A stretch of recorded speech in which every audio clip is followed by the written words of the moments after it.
अस्सलाम वालेकुम। कैसे हैं आप? उम्मीद है आप सब अपने घरों में खैर व आफियत से होंगे।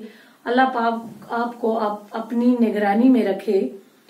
तो प्यारे बच्चों, कल हमने ये जो आज का हमारा टॉपिक है गौतम बुद्ध, तो ये हमने पढ़ा था। आज इसी को हम आगे कंटिन्यू करेंगे। आप पेज नंबर 84 पे आ जाएं।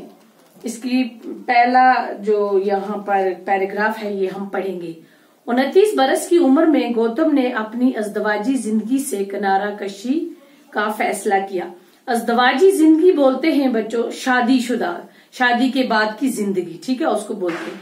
ये बोलते हैं कि 19 साल की उम्र में इनकी शादी हुई और 29 साल की उम्र में गौतम बुद्ध ने अपनी अज़दवाजी जिंदगी से किनारा कशी की और खुद को सच की तलाश के लिए वक्फ कर दिया। वो सच की तलाश में अपने आप को वक्फ कर दिया।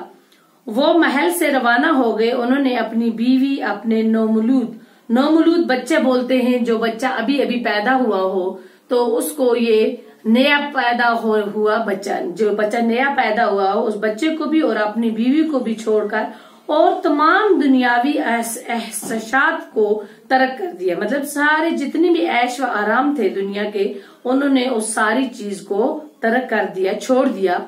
वो एक मुफलिस योगी बन गई। योगी बोलते हैं बच्चों मजहबी वर्जिश करने वाला, परवरिश करने वाला, योग करने वाला।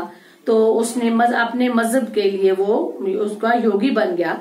कुछ अरसा उन्होंने इस दौर की मशहूर योगी उल्मा से इल्म हासिल किया। उनके अफकार से मुकम्मल आगाही हासिल हो जाने के बाद उन्होंने इंसान के गैर इत्मीनान बख्श मसाइल के अपने हल वज़ा किए।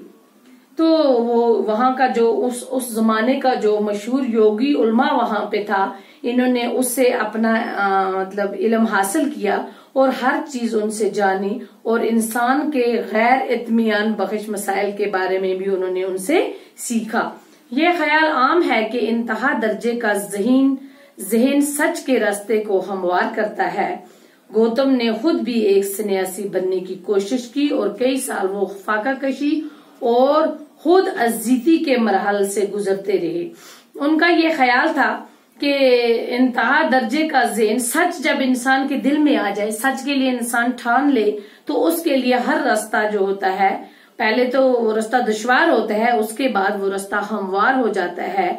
गौतम ने खुद भी एक सन्यासी बनने की कोशिश की।